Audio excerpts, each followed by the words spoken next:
서연아, 우리 딸 세상에. 엄마, 저희 왔어요. 보고 싶었어요.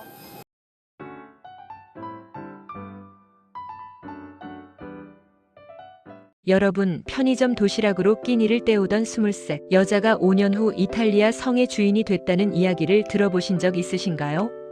처음 들으시면 믿기지 않으실 겁니다. 저도 그랬으니까요. 새벽 4시 편의점 카운터 뒤에서 한 여자가 몰래 바이올린을 켜고 있습니다. 손님이 없을 때만요. 들키면 안 되거든요. 이 여자의 이름은 한서연. 23입니다. 작은 키에 가녀린 몸 하지만 눈만큼은 유난히 컸어요. 맑고 큰 눈동자. 그 눈에 간절함이 가득 담겨 있었습니다. 손에 든 바이올린은 할아버지 유품이에요. 곳곳에 스크래치가 있지만 서연에겐 세상에서 가장 소중한 보물이었죠. 시급 9,620원. 4시간 일하면 38,480원. 이게 서연의 하루 생활비 전부였습니다. 서연이 사는 곳은 반지하 전세방이었습니다. 문을 열면 코를 찌르는 곰팡이 냄새. 작은 창문으로 보이는 건 지나가는 사람들의 발목뿐이었어요. 벽엔 습기로 검게 변한 얼룩이 번져 있었습니다. 겨울엔 뼛속까지 스며드는 추위가, 여름엔 숨막히는 더위가 서연을 괴롭혔죠. 하지만 이곳이 서연에게는 전부였습니다. 어머니 김정임은 55이었습니다. 식당 주방에서 설거지를 하며 하루를 보냈어요. 하루 10시간 월급 180만 원. 손은 세제로 거칠어져 갈라지고 허리는 구부정하게 굽어 있었습니다. 하지만 정임의 꿈은 단 하나였어요. 우리 서연이만 대학 보내면. 서연은 대학 정식 학생이 아니었습니다. 등록금 500만 원. 그 돈이 없었거든요. 그래서 몰래 강의실 뒷문으로 들어가 청각만 했습니다. 들키면 쫓겨날까봐 늘 조마조마했죠. 오후엔 동네 음악학원 보조 강사로 일했습니다. 아이들 악기 닦아주고 악보 정리하고 청소하는 일이었어요. 점심은 거르는 게 일상이었습니다. 돈을 아껴야 했으니까요. 그런 어느 날이었습니다. 대학교 연습실에서 서연이 몰래 바이올린 연습을 하고 있었어요. 기악과 교수인 박인호가 지나가다 발걸음을 멈췄습니다. 복도에 울려 퍼지는 소리. 교수는 자신의 귀를 의심했어요. 이건 보통 실력이 아니었습니다. 교수실로 불렀어요.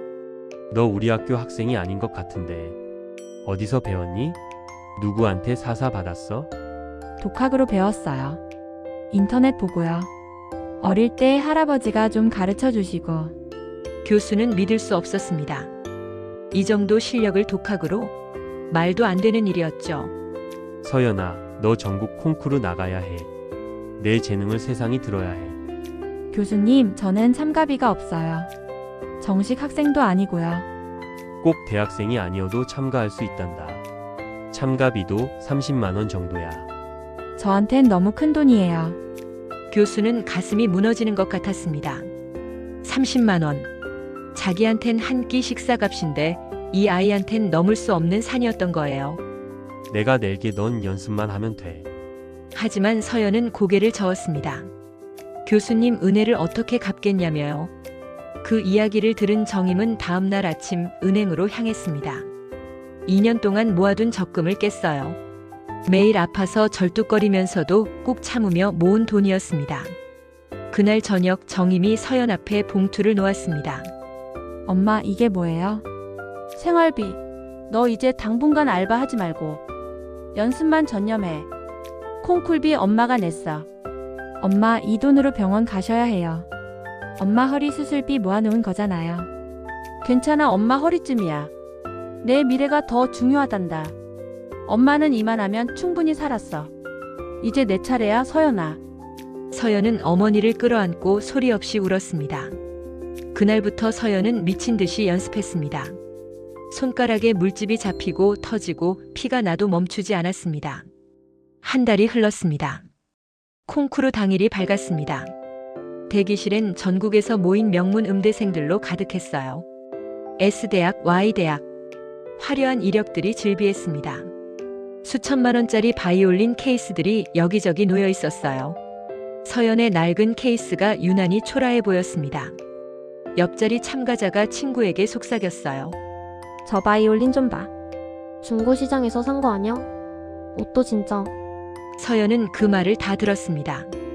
귀를 막고 싶었지만 참았어요. 객석엔 정임이 앉아 있었습니다.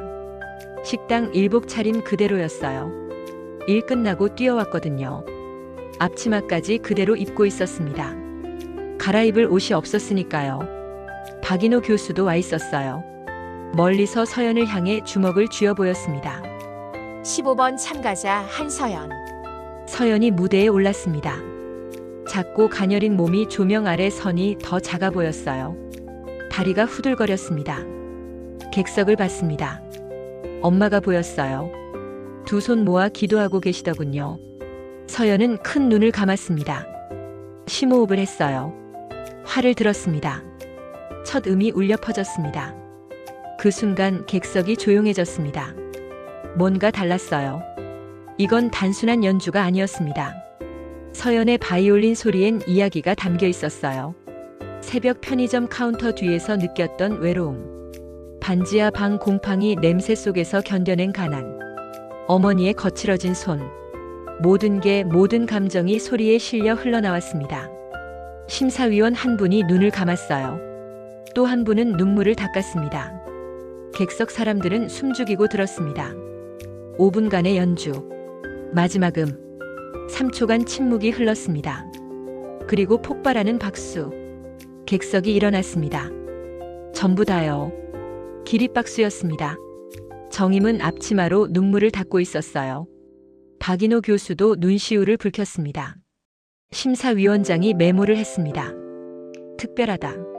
3시간의 기다림 끝에 결과 발표 시간이 왔습니다.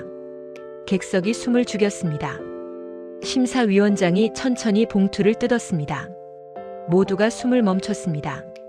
동상 12번 참가자, 은상 7번 참가자, 그리고 대상 제37회 전국 바이올린 콩쿠르 대상 한서연. 객석이 터져나갔습니다. 정임이 벌떡 일어나 소리쳤어요. 우리 딸, 우리 서연이. 앞치마 차림 그대로 통로를 뛰어갔습니다. 서연은 믿을 수 없었어요. 꿈을 꾸는 건가 싶었습니다. 떨리는 다리로 무대에 올라갔어요. 트로피를 받았습니다. 금빛으로 빛나는 트로피. 플래시가 터졌습니다. 사진 기자들이 연신 셔터를 눌렀어요. 객석을 봤습니다. 어머니가 무대로 올라오고 있었어요. 진행자가 말렸지만 정임은 개의치 않았습니다. 무대에 올라가 딸을 껴안았어요. 서연아, 우리 서연이 잘했어. 엄마 전부 엄마 덕분이에요. 작고 가녀린 서연과 구부정한 어머니. 두 사람은 무대 위에서 껴안고 울었습니다. 객석에서 다시 박수가 터졌어요. 눈물 흘리는 관객들이 많았습니다. 시상식이 끝나고 서연이 트로피를 안고 나오는데요. 한 남자가 다가왔습니다. 외국인이었어요. 40대 정도. 우아한 분위기를 풍기는 분이었습니다. 안녕하세요. 밀라노 음악원 교수 마르코입니다. 밀라노요? 당신의 연주를 들었습니다. 놀라웠어요. 우리 학교에 유학 오지 않겠습니까? 전액 장학금을 드리겠습니다. 서연의 큰 눈에 빛이 일렁였습니다. 밀라노. 세계 최고의 음악도시. 마르코가 명함을 건넸어요. 서연은 떨리는 손으로 받았습니다. 꿈을 꾸는 것만 같았어요.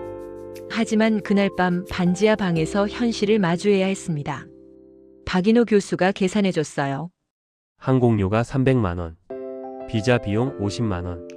기숙사비가 월 80만 원. 생활비가 월 최소 100만 원은 필요할 거야. 한 달에 180만 원이요?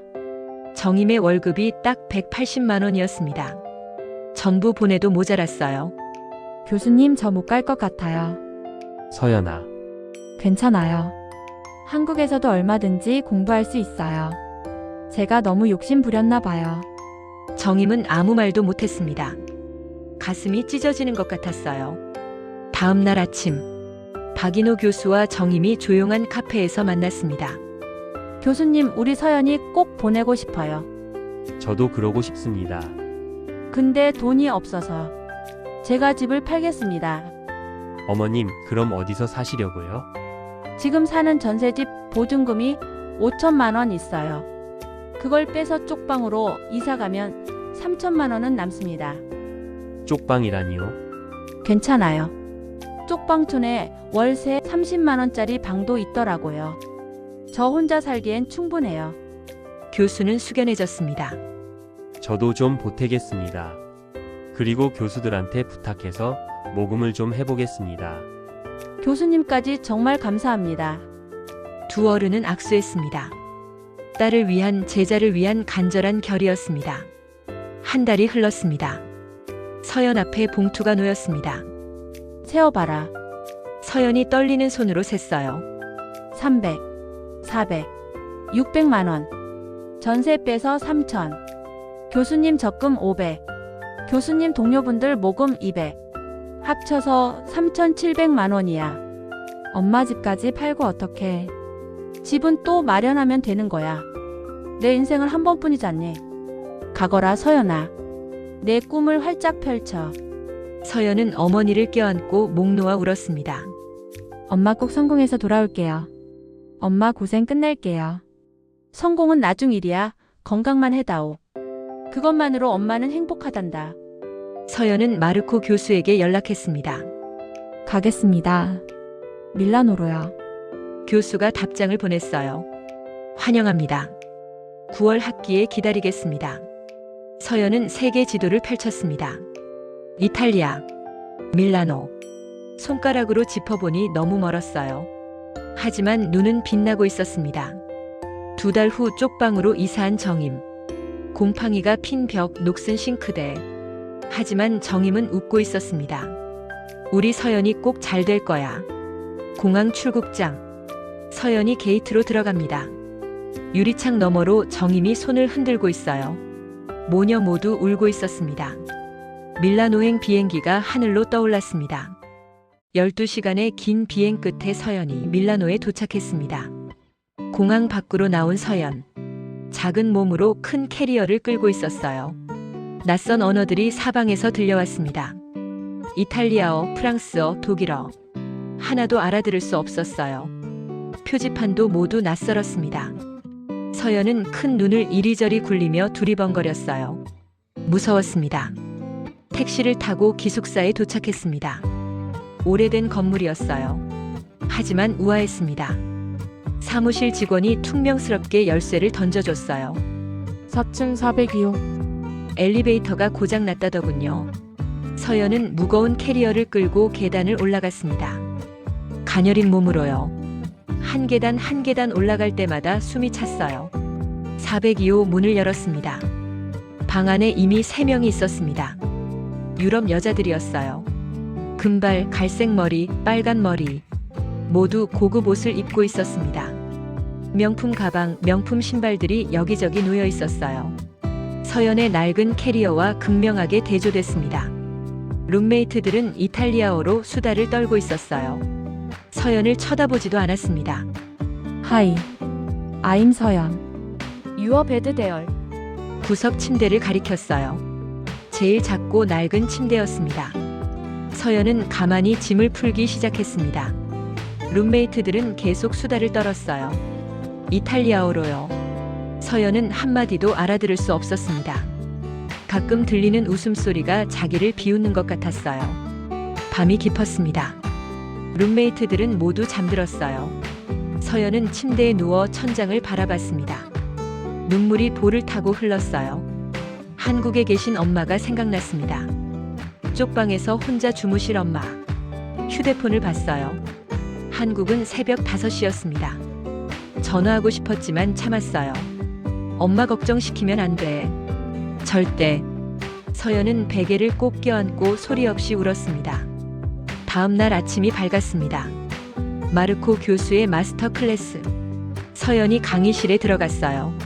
학생들이 모두 쳐다봤습니다. 아시아인은 서연 혼자였거든요. 마르코 교수가 들어왔어요. 수업이 시작됐습니다.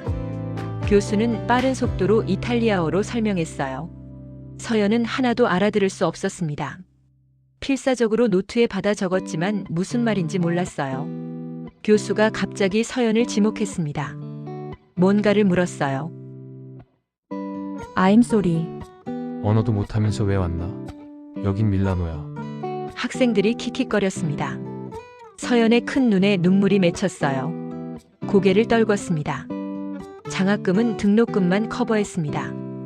기숙사비 월 80만 원, 식비, 교재비. 돈이 필요했어요. 어머니에게 부담을 줄 수 없었습니다. 서연은 한인 카페에서 설거지 일자리를 구했어요. 불법이었습니다. 학생 비자로는 일하면 안 되거든요. 하지만 달리 방법이 없었어요. 시급 5유로. 밤 10시까지 일했습니다. 기숙사에 도착하면 자정이었어요. 연습할 시간이 없었습니다. 서연은 새벽 5시에 일어나기 시작했습니다. 이탈리아어 독학을 위해서요. 도서관에 가서 문법책과 씨름했어요. 새벽에는 언어 공부, 아침에는 바이올린 연습, 낮에는 수업, 밤에는 설거지. 잠은 하루 4시간. 3개월이 흘렀습니다. 간신히 기초 회화가 가능해졌어요. 하지만 수업을 따라가기엔 여전히 역부족이었습니다. 마르코 교수는 여전히 차갑게 대했어요. 재능만으로는 부족해. 노력이 필요해. 2년이 흘렀습니다. 어느 날 기숙사 사무실에서 통보를 받았어요.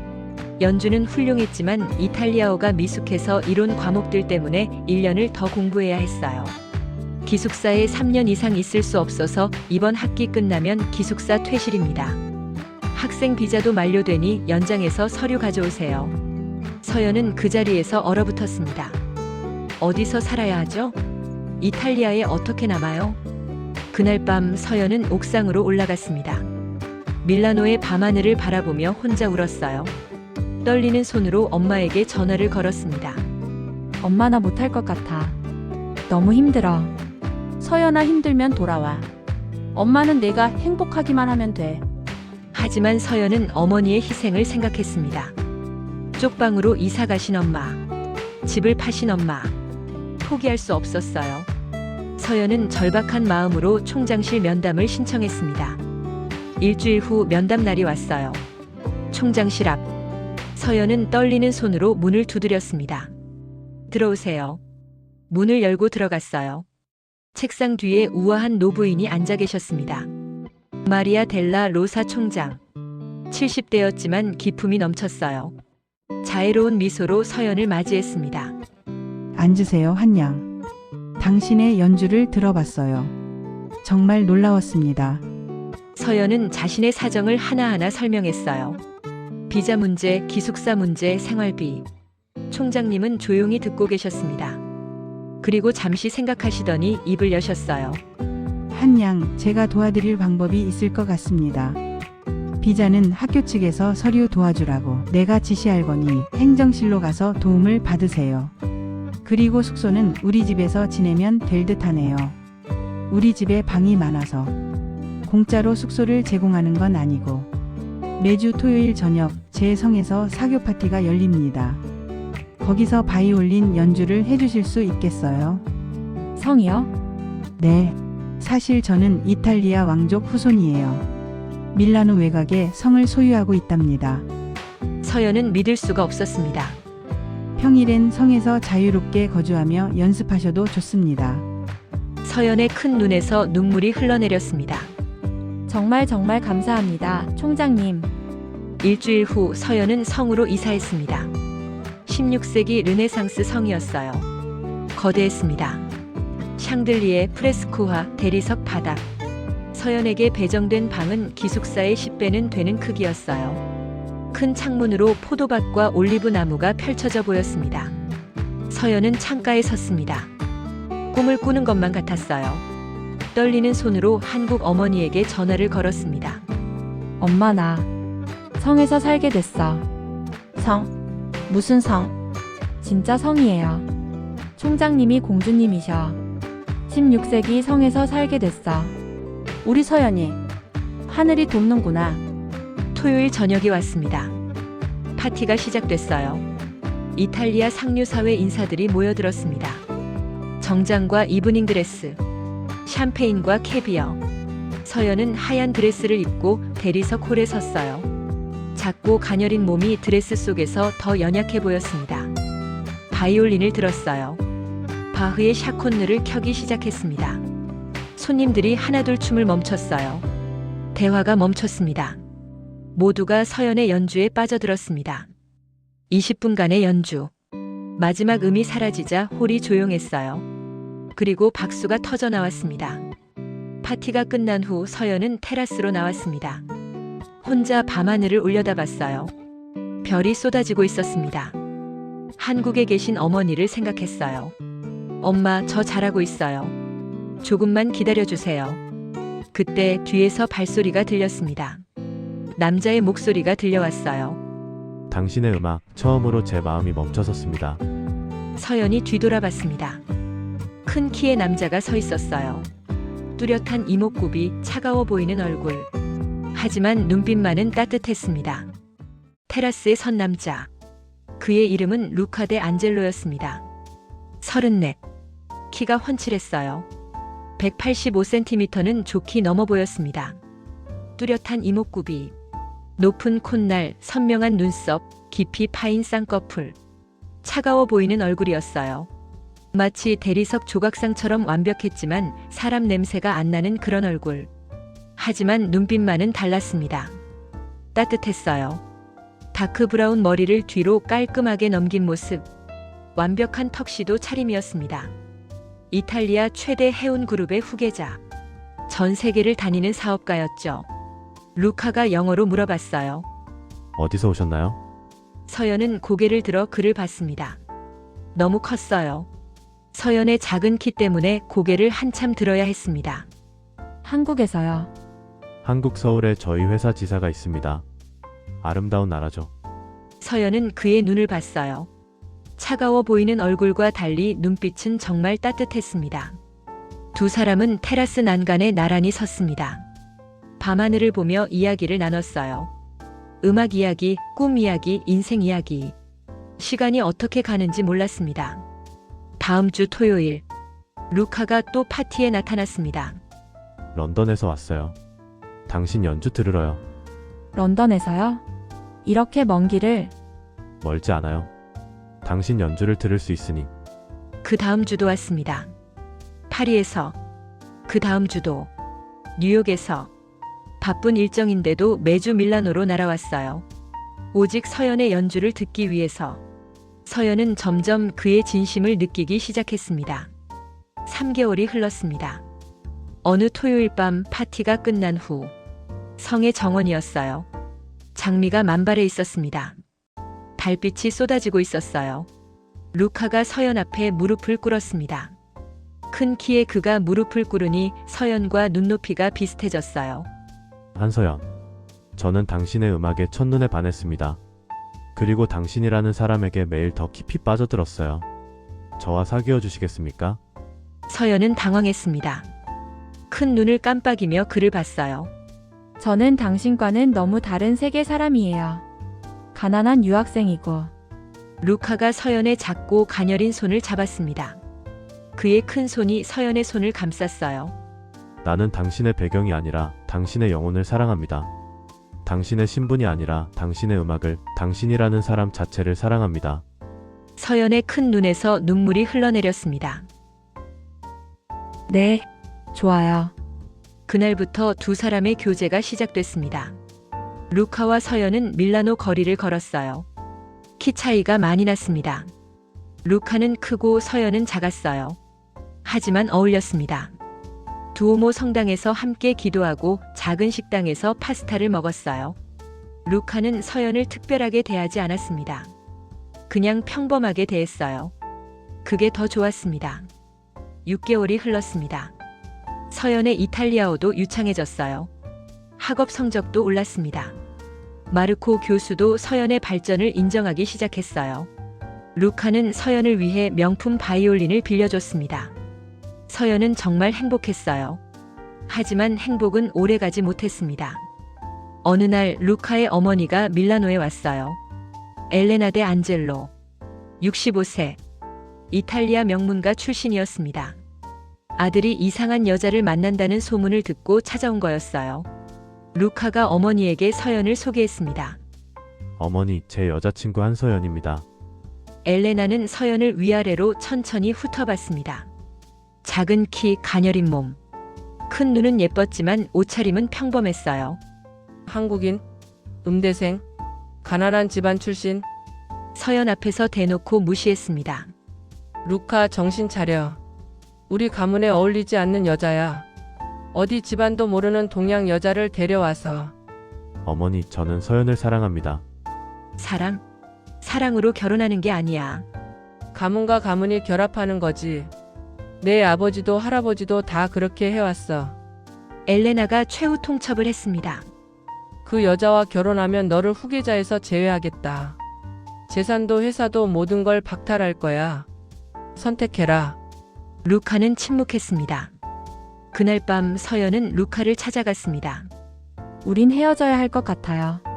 무슨 소리야? 당신 가족, 당신 미래를 망칠 순 없어요. 처음부터 우린 어울리지 않았어요. 저 때문에 가족들과 사이 안 좋아지는 거 싫어요. 서연, 미안해요. 정말 미안해요.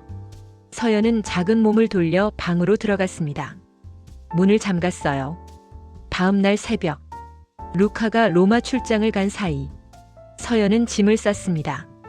성을 몰래 떠나기로 했어요. 마리아 총장이 복도에서 서연을 발견했습니다. 총장은 당황하며 어디 가냐고 물었습니다. 죄송합니다, 총장님. 더 이상 여기 있을 수 없어요. 제가 루카를 망치고 있어요. 정말 감사했습니다. 서연은 고개를 숙이고 성을 나섰습니다. 작은 몸으로 큰 캐리어를 끌며 택시를 타고 밀라노 외곽의 한인 민박집으로 향했어요. 민박집 좁은 방. 서연은 침대에 웅크리고 앉아 있었습니다. 작고 가녀린 몸이 더 작아 보였어요. 휴대폰을 껐습니다. 루카의 전화를 받지 않았어요. 창밖을 봤습니다. 밀라노의 회색 하늘. 큰 눈에서 눈물이 끊임없이 흘렀습니다. 로마에서 전화를 받은 루카. 뭐라고? 서연이 사라졌다고. 루카는 즉시 밀라노로 향했습니다. 한인 성당, 카페, 음악원. 일주일을 찾아다녔어요. 차가워 보이던 그의 얼굴에 절박함이 가득했습니다. 마리아 총장도 도왔습니다. 마침내 한인 민박집 주인의 제보가 들어왔어요. 민박집 문을 두드렸습니다. 서연, 나야. 문 열어. 서연은 문을 열지 않았습니다. 돌아가요. 제발. 당신은 큰 사람이에요. 저는 너무 작아요. 우린 맞지 않아요. 안 돌아가. 내가 나올 때까지 여기 있을 거야. 난 너만 있으면 돼. 집안 돈 따위 필요 없어. 루카는 큰 몸을 문 앞 계단에 앉혔습니다. 밤을 새웠어요. 새벽 5시. 서연이 문을 열었습니다. 큰 눈이 퉁퉁 부어 있었어요. 두 사람은 방 안에 마주보고 앉았습니다. 왜 도망쳤어? 당신 미래를 망치고 싶지 않아서요. 저 같은 게. 내 미래는 너야. 너 없는 미래는 의미 없어. 서연, 나는 내 가난이 아니라 내 순수함을 사랑해. 내 신분이 아니라 내 음악을 사랑해. 내 배경이 아니라 내 인생 자체를 사랑해. 내가 작다고? 아니야. 넌 세상에서 가장 큰 사람이야. 내 영혼이 얼마나 큰데. 서연의 큰 눈에서 눈물이 흘러내렸습니다. 하지만 전 당신 가문에 어울리지 않아요. 어머니는 내가 설득할게. 음악으로 증명하자. 제발 나와 함께 해줘. 서연은 루카의 차가워 보이는 얼굴을 봤어요. 하지만 눈빛은 뜨거웠습니다. 다시 한번 믿어볼게요. 두 사람은 포옹했습니다. 큰 루카가 작은 서연을 품었어요. 루카가 말했습니다. 서연, 톡주회를 하자. 스칼라 극장에서. 스칼라요? 응, 내 연주를 어머니한테 직접 들려주는 거야. 음악으로 내 진가를 보여주자. 내 영혼을, 내 재능을. 서연은 고개를 끄덕였습니다. 3주간의 맹연습이 시작됐습니다. 마르코 교수도 도왔어요. 곡목은 차이콥스키 바이올린 협주곡. 어렵지만 아름다운 곡이었습니다. 스칼라 극장 무대. 작은 서연이 홀로 섰습니다. 객석엔 엘레나가 앉아 있었어요.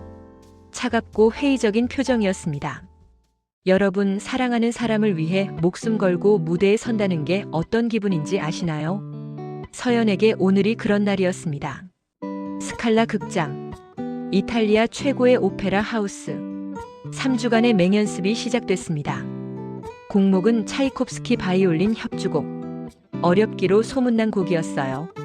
프로 연주자도 힘들어하는 곡이었죠. 서연은 하루 12시간을 연습했습니다. 성의 연습실에서요. 손가락에 물집이 잡혔어요. 터졌습니다. 피가 났어요. 반창고를 붙이고 다시 켰습니다.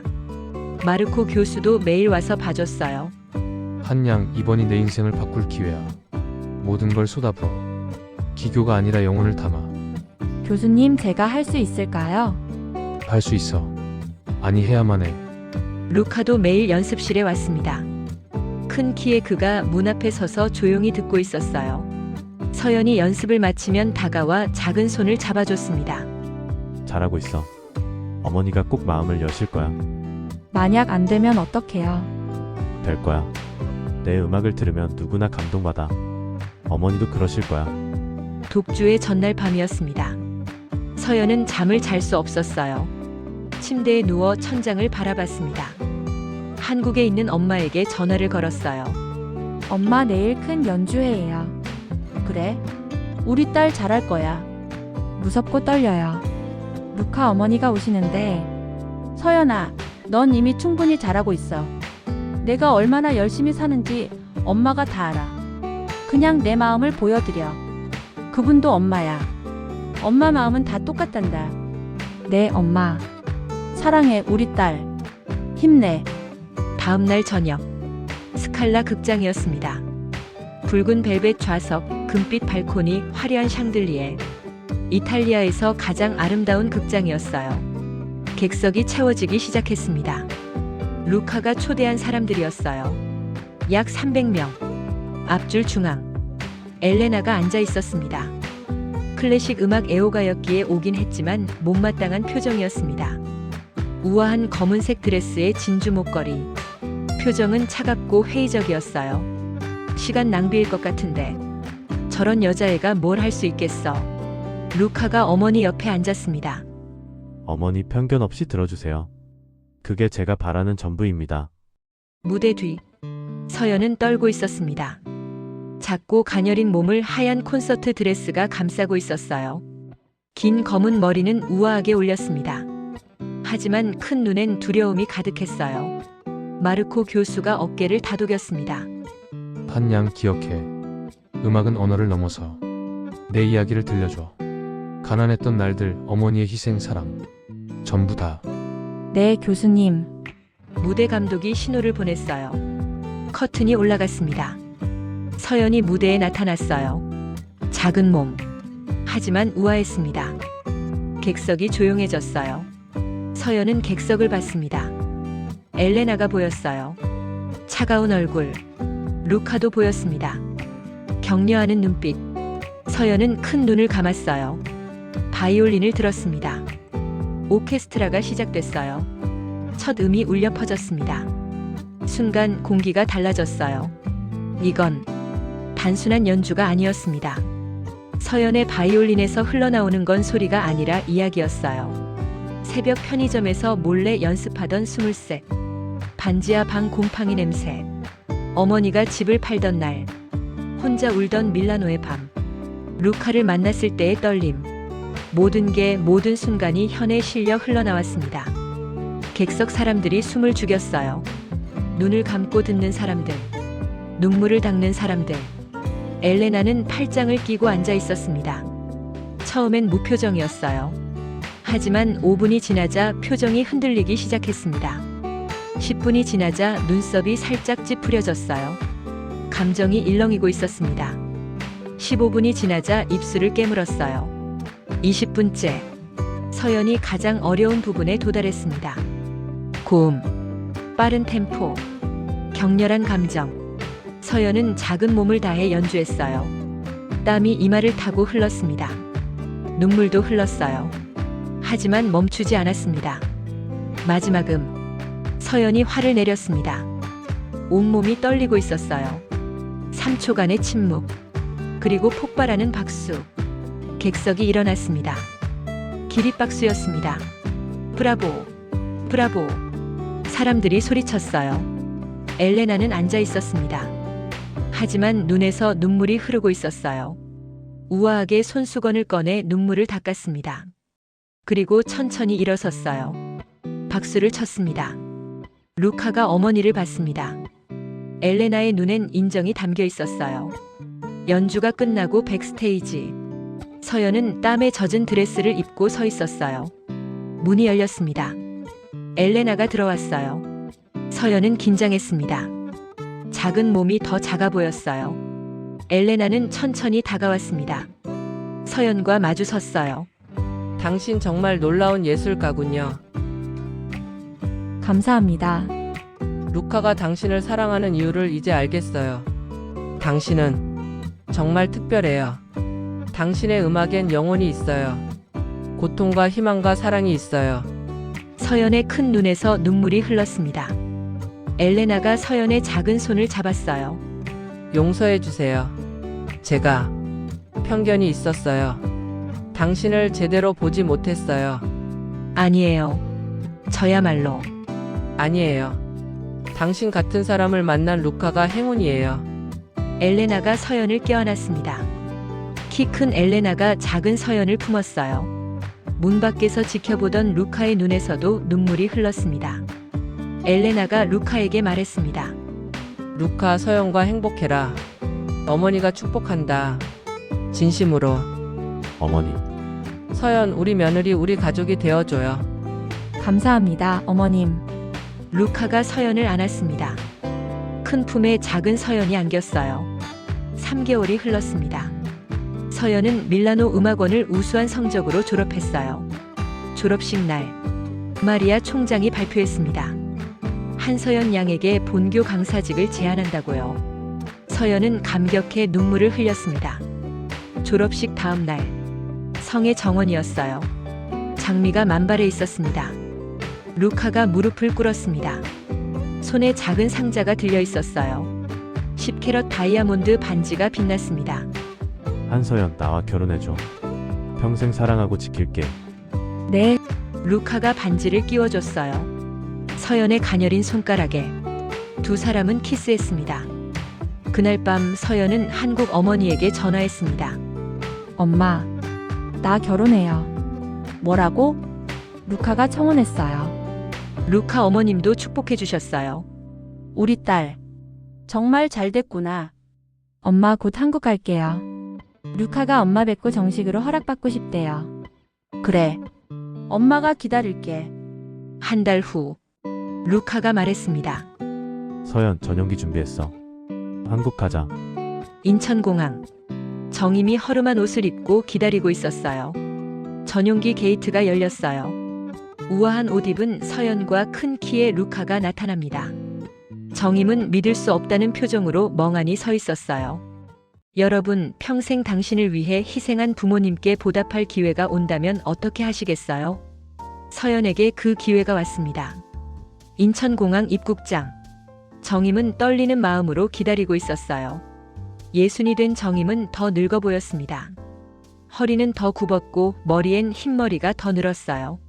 하지만 오늘만큼은 조금 나은 옷을 입었습니다. 딸을 맞이하려고요. 그래도 여전히 낡았어요. 정임은 도착 게이트를 바라봤어요. 우리 서연이 얼마나 컸을까? 게이트 문이 열렸습니다. 서연이 나타났어요. 정임은 눈을 의심했습니다. 우아한 코트를 입은 서연. 긴 검은 머리는 윤기가 흘렀어요. 작지만 당당한 걸음걸이. 하지만 여전히 큰 눈은 그대로였습니다. 그 눈이 어머니를 찾고 있었어요. 서연아. 엄마. 서연이 뛰어왔습니다. 작은 몸으로 어머니를 껴안았어요. 서연아. 우리 딸. 엄마. 보고 싶었어요. 모녀는 공항 한가운데서 껴안고 울었습니다. 서연이 어머니를 놓았어요. 엄마 소개할 사람이 있어요. 뒤에서 루카가 다가왔습니다. 185cm의 큰 키. 정임은 고개를 한참 들어야 했어요. 잘생긴 외국인 남자. 비싼 정장. 정임은 당황했습니다. 엄마, 제 약혼자 루카예요. 루카가 정임에게 인사했습니다. 서툰 한국어로 말했어요. 어머님, 루카입니다. 서연을 정말 사랑합니다. 어머나. 어머님 덕분에 서연을 만났습니다. 감사합니다. 정임은 눈물이 났어요. 루카의 비서가 차를 가지고 와서 정임의 집으로 향했습니다. 좁은 골목, 낡은 건물들. 여기가 엄마가 사는 곳이야. 좁아서 미안해. 괜찮아요, 어머님. 5평 쪽방 문을 열었어요. 곰팡이 냄새가 났습니다. 작은 방, 낡은 싱크대, 녹슨 수도꼭지. 서연의 큰 눈에 눈물이 고였어요. 엄마가 여기서. 루카는 조용히 방을 둘러봤습니다. 침대 하나, 작은 옷장, 밥솥. 벽엔 서연의 사진들이 빼곡히 붙어 있었어요. 콩쿠르 대상 받던 날, 공항 출국하던 날. 루카가 정임에게 다가갔습니다. 큰 몸을 낮춰 정임과 눈높이를 맞췄어요. 정임의 거칠고 갈라진 손을 잡았습니다. 어머님, 이곳에서 서연을 키우셨군요. 정말 정말 존경합니다. 아니에요. 엄마가 해줄 수 있는 게 이것밖에. 아니에요. 어머님은 위대하십니다. 서연 같은 사람을 만든 건 어머님이에요. 정임은 울었습니다. 평생 처음으로 누군가에게 존경받는 기분이었어요. 루카가 봉투를 꺼냈습니다. 어머님, 작은 선물입니다. 아니에요, 이런 건. 받아주세요. 정임이 떨리는 손으로 봉투를 열었어요. 안에 서류가 들어 있었습니다. 아파트 등기증. 이게 뭐예요? 강남 아파트 30평입니다. 어머님 명의로 준비했어요. 안 돼요. 이런 큰 걸 어떻게. 엄마 받으세요. 엄마가 저 위에 집 팔으셨잖아요. 어머님이 서연을 키우신 20년, 쪽방에서 사신 2년. 저도 보답하고 싶습니다. 고마워요. 정말 고마워요. 정임은 바닥에 주저앉아 울었습니다. 평생 꿈도 못 꾼 일이었어요. 서연이 어머니를 안았습니다. 루카도 무릎 꿇고 두 사람을 껴안았어요. 2주 후, 강남 아파트 30평. 햇살이 가득 들어오는 거실. 새 가구, 새 가전제품. 정임은 믿을 수 없다는 표정으로 집안을 돌아다녔어요. 서연아, 엄마가 꿈꾸는 거 아니지? 진짜예요, 엄마. 이제 여기서 사세요. 엄마 같은 사람이 이런 데서. 엄마는 자격 있어요. 누구보다도. 정임은 창가에 섰습니다. 넓은 하늘이 보였어요. 쪽방 창문으로는 볼 수 없던 하늘. 눈물이 흘렀습니다. 한 달 후, 작은 성당에서 결혼식이 열렸어요. 하객은 많지 않았습니다. 이탈리아에서 성대하게 할 예정이라 측근들만 불렀습니다. 한국 측 정임, 박인호 교수, 서윤의 친구들, 성당 신부님. 이탈리아 측 엘레나 마리아 총장, 마르코 교수, 루카의 친구들. 소박하지만 따뜻한 결혼식이었어요. 서연이 웨딩드레스를 입고 나타났습니다. 작고 가녀린 몸에 하얀 드레스. 큰 눈은 행복으로 빛났어요. 정임이 눈물을 닦았습니다. 우리 딸이 이렇게 예뻐졌네. 성당 문이 열렸어요. 서연이 입장했습니다. 루카가 제단 앞에 서 있었어요. 큰 키, 완벽한 턱시도. 하지만 눈엔 눈물이 고여 있었습니다. 서연이 루카 앞에 섰어요. 눈이 부시게 아름다웠어요. 신부님이 주례를 받습니다. 사랑은 신분을 뛰어넘고 국경을 넘고 언어를 넘고 모든 것을 이깁니다. 이 두 사람이 증명했습니다. 한서연, 나는 당신의 음악을 처음 들었을 때 운명을 느꼈습니다. 평생 당신만을 사랑하고 지키겠습니다. 루카, 당신은 제게 사랑이 무엇인지 가르쳐 줬어요. 저도 평생 당신을 사랑하겠습니다. 반지를 교환하세요. 루카가 서연의 가느다란 손가락에 반지를 끼웠어요. 서연도 루카의 큰 손에 반지를 끼웠습니다. 이제 키스해도 좋습니다. 루카가 고개를 숙였습니다. 서연은 발끝을 들었어요. 두 사람은 키스했습니다. 박인호 교수가 축가로 바이올린을 연주했어요. 사랑의 인사를 연주했습니다. 객석에서 모두가 울었습니다. 정임은 손수건으로 눈물을 닦았어요. 엘레나도 우아하게 눈물을 닦았습니다. 마리아 총장이 미소 지었어요. 피로연은 6성급 호텔에서 열렸습니다. 루카가 마이크를 잡았어요. 어머님, 제가 서연을 평생 행복하게 해주겠습니다. 약속합니다. 고마워요, 사위. 우리 딸 잘 부탁해요. 루카가 정임에게 다가가 깊이 절했습니다. 정임은 루카를 일으켜 세우고 껴안았어요. 작은 정임과 큰 루카. 하지만 따뜻했습니다. 일주일 후 서연과 루카는 밀라노로 돌아갔습니다. 공항에서 정임이 배웅했어요. 잘 가렴 행복해라.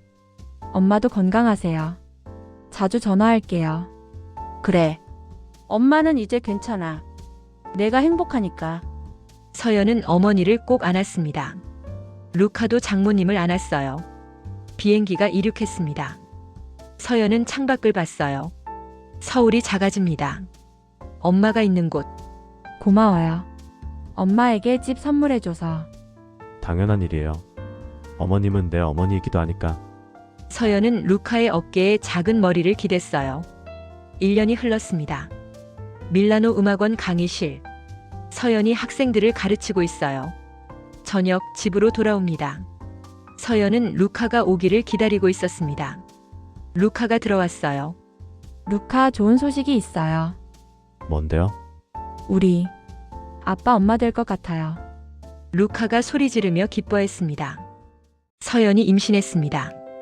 루카는 기뻐서 서연을 안아 올렸어요. 내려줘요. 아기한테 안 좋아요. 미안. 너무 기뻐서. 서연의 작은 배가 조금씩 불러왔습니다. 루카는 매일 밤 서연의 배에 대고 이야기했어요. 안녕, 아가야, 아빠야. 건강하게 나와줘. 서연은 그런 루카를 보며 미소 지었습니다. 한국에도 소식을 전했어요. 정임은 전화를 받고 울었습니다. 엄마가 손주를 보는구나. 네, 엄마. 엄마 건강하셔야 돼요. 손주 봐야죠. 그럼.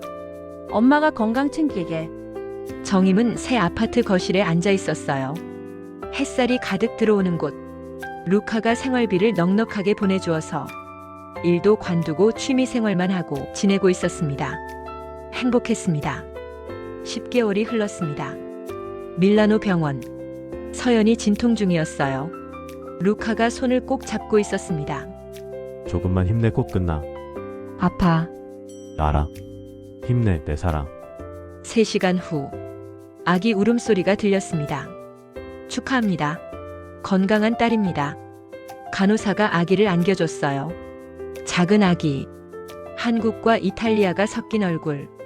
루카를 닮은 이목구비, 서연을 닮은 큰 눈. 우리 딸 예쁘다. 정말 예쁘다. 아기의 이름은 소피아로 정했어요. 소피아. 지혜라는 뜻이야. 좋아요. 소피아. 출산 한 달 후 정임이 밀라노에 도착했습니다. 서연이 공항에 마중 나갔어요. 아기를 안고요. 어머, 우리 손주. 정임이 조심스럽게 소피아를 안았습니다. 거칠었던 손이 아기를 부드럽게 감쌌어요. 할미가 왔단다. 이뻐라. 서연도 울었습니다. 엄마가 손주를 안은 모습. 평생 꿈꿨던 장면이었어요. 소피아가 1살이 됐습니다. 밀라노에서 돌잔치를 열었어요. 성대한 파티였습니다. 엘레나도 왔어요. 손녀를 보러요. 우리 손녀. 할머니 닮아서 예쁘네. 어머니, 서연 닮았어요. 그것도 맞네. 며느리 미인이니까. 서연은 옆에서 미소 지었습니다. 시어머니와의 관계도 이젠 편했어요. 5년이 흘렀습니다. 소피아는 5살이 됐어요. 큰 눈은 엄마를 닮았고 뚜렷한 이목구비는 아빠를 닮았어요. 서연은 33이 됐습니다. 밀라노 음악원 부교수가 됐어요. 저녁엔 집으로 돌아가 5살 소피아에게 바이올린을 가르쳤습니다. 엄마 이렇게? 그래, 잘했어. 엄마처럼 음악가 될 거야? 응. 엄마처럼. 저녁 식사 시간. 루카가 회사에서 돌아왔어요. 오늘 어땠어? 좋았어요. 새 학생이 들어왔는데 재능이 있더라고요. 너 같은 선생님 만나서 그 학생 행운이네. 아빠? 엄마? 나도 안아줘. 3사람은 함께 웃었습니다. 큰 루카, 작은 서연, 그보다 더 작은 소피아. 하지만 사랑은 가득했어요. 추석이 왔습니다. 서연 가족은 한국을 방문했어요. 정임의 집. 정임이 기다리고 있었습니다. 65이 된 정임. 하지만 건강했어요. 이제 허리도 좀 펴졌습니다. 새 아파트에서 편히 지내서요. 할머니, 아이고, 우리 소피야. 할미 보고 싶었지? 할머니 보고 싶었어. 정임은 감격했어요. 손주가 한국어를 하다니. 거실엔 서연의 콘서트 포스터들이 액자에 걸려 있었어요. 밀라노 음악원 부교수 한서연. 정임의 자랑이었습니다. 그날 밤 정임과 서연이 단둘이 이야기했습니다. 서연아, 행복하니? 네, 엄마 정말 행복해요. 엄마는 내가 행복해서 다 보상받은 것 같아. 쪽방에서 울던 날들도 이젠 추억이네. 엄마 덕분이에요. 엄마가 집까지 팔아 유학 보내주시고 포기하지 않으셨으니까. 아니야. 넌 스스로 해낸 거야. 엄마는 그냥 옆에 있었을 뿐이야. 엄마. 두 사람은 깨어났습니다. 밀라노로 돌아온 서연. 음악원에서 학생들을 가르쳤어요. 음악은 기술이 아니에요. 마음이에요. 여러분의 아픔, 기쁨, 사랑을 현에 담으세요. 학생들이 감동에 박수를 쳤습니다. 수업 후 한 학생이 다가왔어요. 교수님은 어떻게 그렇게 연주를 잘하세요? 나도 너희처럼 힘든 시절이 있었어. 편의점에서 일하면서 몰래 연습했지. 포기하고 싶을 때도 많았어. 하지만 꿈을 놓지 않았어. 저도 할 수 있을까요? 할 수 있어. 나도 했으니까. 일요일 오후. 이탈리아 성의 정원. 가족 4명이 손을 잡고 걷고 있었어요. 큰 루카, 작은 서연, 더 작은 소피아, 그리고 정임. 석양이 지고 있었습니다. 장미가 만발했어요. 소피아가 웃으며 뛰었습니다. 서연과 루카가 서로를 바라보며 미소 지었어요. 가난했던 소녀는 바이올린 하나로 세상과 맞섰습니다. 넘어지고 울고 절망했지만 포기하지 않았어요. 그리고 깨달았습니다. 진정한 성공은 부나 명예가 아니라 사랑하는 사람들과 함께하는 평범한 일상이라는 것을요. 음악과 사랑으로 완성된 인생. 한서연의 이야기는 이렇게 행복하게 끝납니다. 하지만 여러분의 이야기는 지금부터 시작입니다. 꿈을 포기하지 마세요. 여러분도 할 수 있습니다. 당신의 꿈은 무엇인가요? 댓글로 여러분의 이야기도 들려주세요. 이 영상이 감동적이셨다면 좋아요 버튼으로 응원해주세요. 그리고 구독 버튼을 눌러주시면 더 많은 감동 이야기를 만나보실 수 있습니다. 알림 설정까지 해주시면 새로운 이야기를 가장 먼저 만나보실 수 있어요. 다음 이야기에서 또 만나요. 감사합니다.